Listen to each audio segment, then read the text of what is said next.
할렐루야. 추우시죠?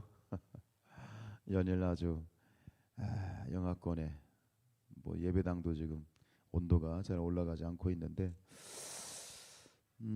이런 추위를 또 이기는 여러분의 믿음 또 기도를 축복합니다. 예, 이왕에 나오신 거 뜨겁게 기도하시고 새벽에 하나님 만나시길 축복합니다.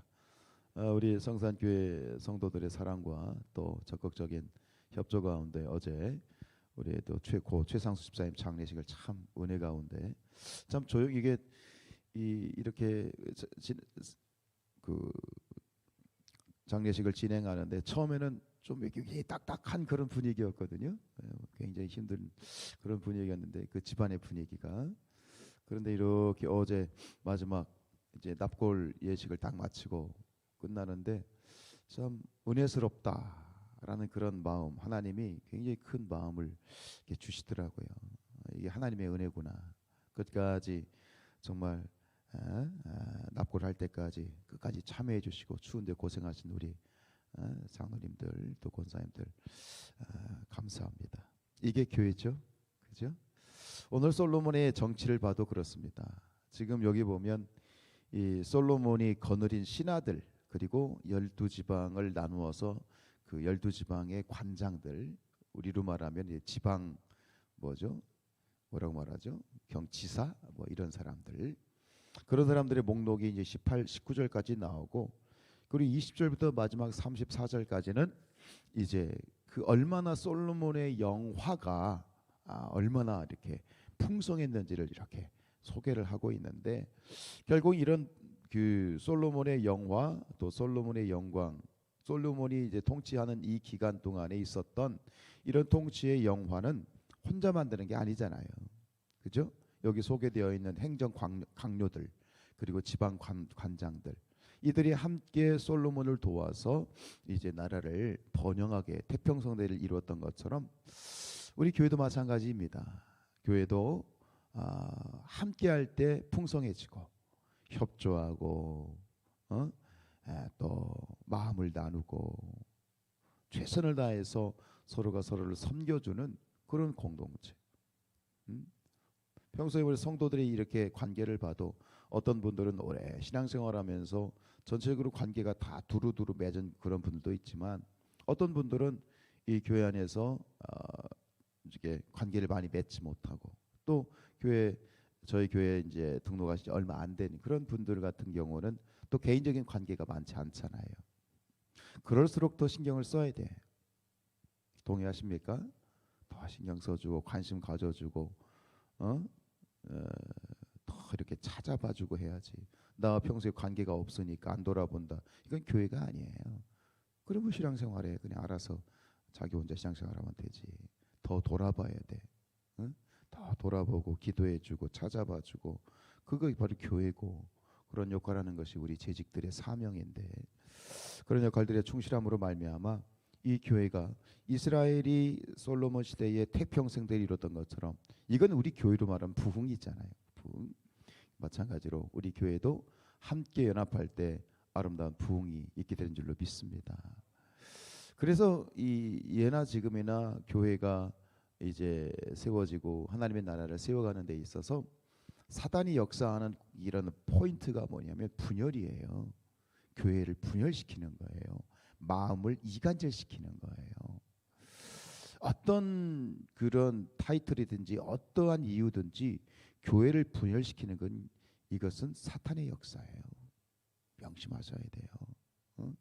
우리가 하나님의 마음을 가지고 큰 그림 안에서 멀리 보고 또 서로가 하나 되고 연합하고 동거하고 이런 그림들을 그려가야지, 눈앞에 보이는 당장의 문제를 가지고 우리 교회가 갈등하는 것, 그리고 그 가운데 문제가 생기면 그건 하나님의 마음을 아프게 하는 거죠. 우리가 집안을 봐도 형제들을 봐도 그래요. 몇 형제들이 있으면 부모의 입장에서 보면 다 잘난 자식이고 못난 자식이고 그렇잖아요. 그런데 서로 잘났다 막 싸우면 누구 마음이 아파? 부모 마음이 아픈 거야. 하나님의 마음을 우리가 초점을 맞춰야지 사람의 관점으로 보면 안 돼, 절대. 하나님이 보실 때 하나님이 기뻐하시는 그런 우리 성산교회가 되기를 축복합니다. 그러기 위해서 오늘 이 27절에 보면 그렇게 되어 있어요. 그 지방 관장들은 각각 자기가 맡은 달에 솔로몬 왕과 왕의 상에 참여하는 모든 자를 위하여 먹을 것을 공급하여 부족함이 없게 하였더라.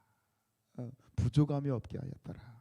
서로가 서로를 공급해주고 또 이 솔로몬 왕의 행정을 하는 데 있어서 지방의 모든 강요들이 최선을 다해서 이렇게 섬겨주고 이러한 일들을 통해서 결국은 이 이스라엘이 태평성대를 이룰 수 있었죠.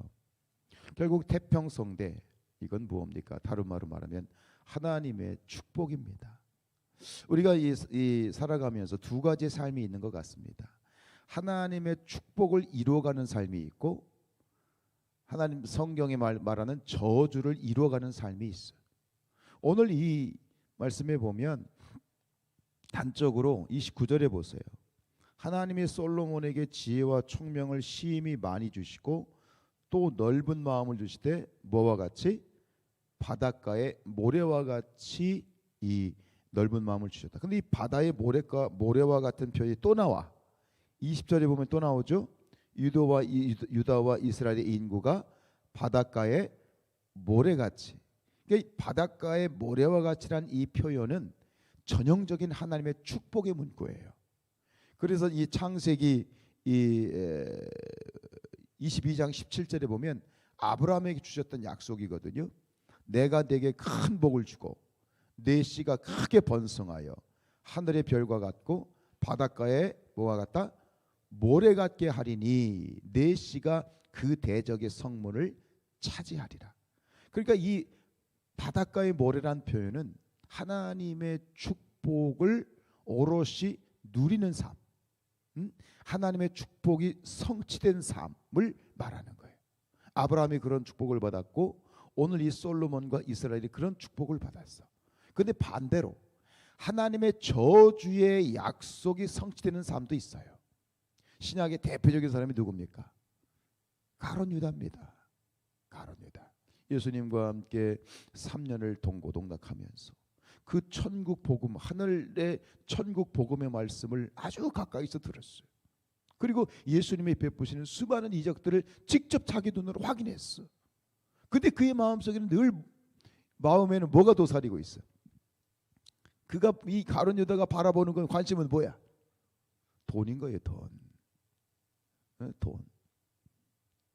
세상적인 어떤 그런 관점인 거예요.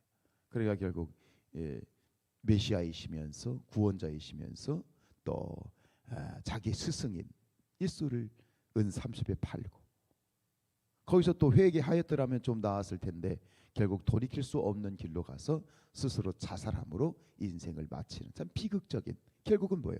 저주를 이룬 거야. 왜 그러냐면 이 사도행전 1장 16절에 베드로가 이렇게 얘기합니다. 형제들아 성령이 다윗의 입을 통하여 예수 잡는 자들의 길잡이가 된 유다를 가리켜 미리 말씀하신 성경이 응하였다 그랬어요. 즉 이 미리 말씀하셨다. 예수 메시아를 잡아 죽일 것에 대한 그런 예언이 시편에 있거든요. 다윗이 노래한 시편에 있거든요. 근데 메시아를 잡아 죽이는 그 시편의 말씀이 누구를 통해서 이루어진 거예요?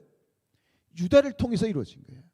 유다는 저주의 말씀을 성취한 사람이야. 비극이지. 여러분 우리 사랑하는 성산의 모든 가족들이 축복의 약속을 성취하는 성도들이 되시길 축복합니다.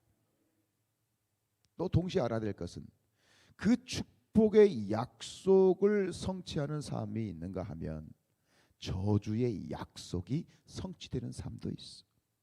그런데 이것은 굉장히 뭐랄까요? 동전의 양면 같고 종이 한 장 같은 차이라고 생각해요. 여러분 이 가장 축복받을 만한 조건을 가졌던 유다. 근데 그가 결국은 가장 비극적인 저주의 약속을 성취하는 삶이 되었다. 깨어야 된다. 근신해야 된다. 기도해야 된다. 주님의 지혜와 성령의 인도하심이 있어지기를 축복합니다. 다시 한번 우리 사랑하는 성산의 모든 가족들, 또 이 성산 교회 안에 있는 모든 자들이 하나님의 축복을 성취하는 삶이 되기를 축원드리고, 그리고 중요한 것은 그 하나님의 축복을 성취하는 데 있어서 왜 교회인가? 각 개인의 어떤 축복이 개인에게 이루어지는 사람도 있겠지만 하나님께서는 이 교회를 통하여 그 축복이 성취되기를 원하시는 부분이 있어요. 왜냐하면 함께 이루어가는 거야.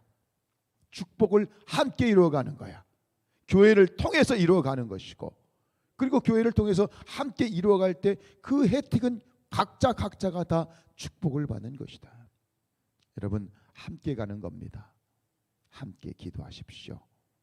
우리의 마음의 문을, 주님께만 마음의 문을 여는 것이 아니라 우리는 서로에게도 마음의 문을 열어서 함께. 사람이 지난번에도 어느 분도 그랬어요. 그분도 주일에 예배만 딱 드리고 신앙생활 하시는 분인데 결국은 장례식을 치고 난 다음에 그 마음의 문이 열리시더라고요. 다른 때는 몰라. 근데 어려운 일을 당하면 이게 교회구나.